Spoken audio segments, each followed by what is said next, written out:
നമസ്കാരം. മിഡിൽ ഈസ്റ്റിൽ എന്തൊക്കെയാണ് പ്രധാനപ്പെട്ട വാർത്തകളെന്ന് നോക്കാം. ആദ്യമായി പോകേണ്ടത് ഇസ്രയേലിലേക്ക് തന്നെയാണ്. ഇസ്രയേലിനെ സംബന്ധിച്ച് പറയുകയാണെന്നുണ്ടെങ്കിൽ അക്ഷരാർത്ഥത്തിൽ ഇസ്രയേൽ വിറങ്ങലിച്ച് നിൽക്കുകയാണ്. അവരുടെ ഏറ്റവും പ്രധാനപ്പെട്ട എയർപോർട്ടായിട്ടുള്ള ബെൻഗൂവിയൻ എയർപോർട്ട് ഇപ്പോൾ ഹൂതികളുടെ ആക്രമണം നടന്നിരിക്കുകയാണ്.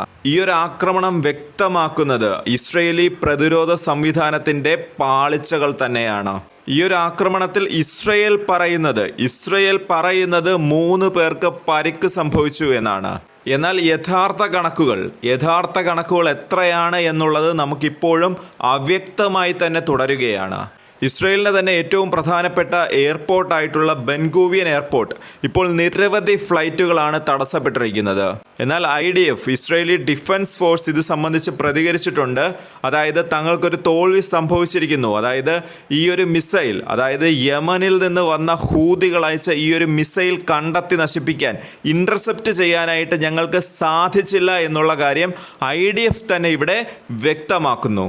ഈ ഒരു മിസൈൽ കണ്ടെത്തി നശിപ്പിക്കാനായി തങ്ങൾ ശ്രമിച്ചുവെങ്കിലും, IDF ഇസ്രയേൽ ശ്രമിച്ചു എങ്കിൽ പോലും ഹൂതികളുടെ ഈ മിസൈൽ ലക്ഷ്യസ്ഥാനത്ത് എത്തുന്നതിൽ നിന്ന് തടയാൻ ഇസ്രയേലി പ്രതിരോധത്തിന് സാധിച്ചില്ല എന്നുള്ള കാര്യമാണ് നമുക്കിവിടെ വ്യക്തമാകുന്നത്. ഇവിടെ ഉയരുന്ന പ്രധാന ചോദ്യം എന്തെന്ന് വെച്ച് കഴിഞ്ഞാൽ, ഏറ്റവും ഇസ്രയേലിൻ്റെ തന്നെ തന്ത്രപ്രധാനമായിട്ടുള്ള സ്ഥലങ്ങളിലെല്ലാം തന്നെ ഹൂതികളുടെ മിസൈലുകൾ പുഷ്പം പോലെ എത്തുന്നു എന്നുള്ളതാണ്.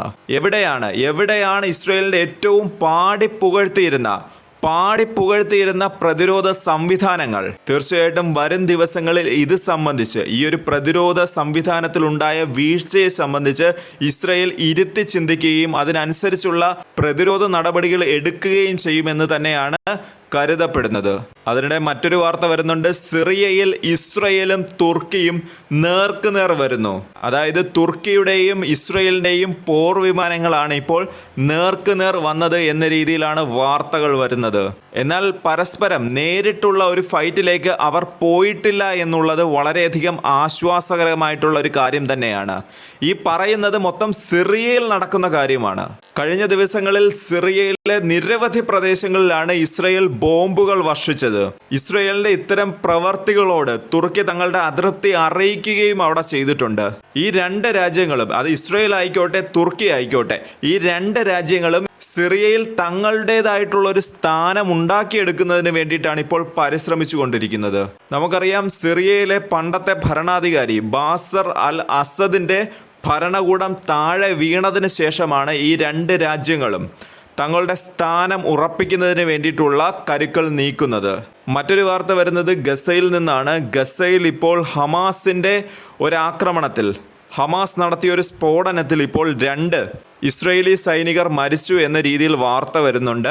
2 സൈനികർ മരിക്കുകയും 2 സൈനികർക്ക് പരിക്കും സംഭവിച്ചിട്ടുണ്ട്. ഹമാസ് സ്ഥാപിച്ച ഒരു എക്സ്പ്ലോസീവ് പൊട്ടിത്തെറിച്ചിട്ടാണ് ഈ 2 പേരും മരണമടഞ്ഞിരിക്കുന്നത്. കഴിഞ്ഞ ദിവസം ഇതുപോലൊരു സംഭവം ഉണ്ടായിട്ടുണ്ടായിരുന്നു. ഇസ്രയേലി സോൾജർ, റിസർവ് ഇസ്രയേലി സോൾജറാണ് അന്ന് മരണമടഞ്ഞത്. ഇസ്രയേലിനായിക്കോട്ടെ ഇസ്രയേലി സേനയ്ക്കായിക്കോട്ടെ ഗസയിലേക്ക് കടക്കുമ്പോൾ അവർക്ക് കനത്ത ആൾനാശവും അതുപോലെ തന്നെ കനത്ത തിരിച്ചടിയുമാണ് ഇപ്പോൾ നേരിട്ടുകൊണ്ടിരിക്കുന്നത്. മറ്റൊരു വാർത്ത വരുന്നത്, അമേരിക്കയും ഇസ്രയേലുമായിട്ട് ഇപ്പോൾ ഒരു എഗ്രിമെന്റിൽ എത്തിയിരിക്കുകയാണ്. ഈ ഒരു എഗ്രിമെന്റിന്റെ ലക്ഷ്യമെന്ന് പറയുന്നത് ഗസയിലേക്ക് അവശ്യ സാധനങ്ങൾ എത്തിക്കുക എന്നുള്ളതും, ഹമാസിനെ മാറ്റി നിർത്തിക്കൊണ്ടുള്ള ഒരു എഗ്രിമെന്റ് ആണിത്. അതിൽ ഗസയിലേക്ക് ഇപ്പോൾ സാധന സാമഗ്രികൾ വരുമ്പോൾ അത് ഹമാസിന്റെ കൈകളിൽ എത്തരുത് എന്ന രീതിയിലാണ് ഇവർ ഈ ഒരു എഗ്രിമെന്റിൽ പറയുന്നത്.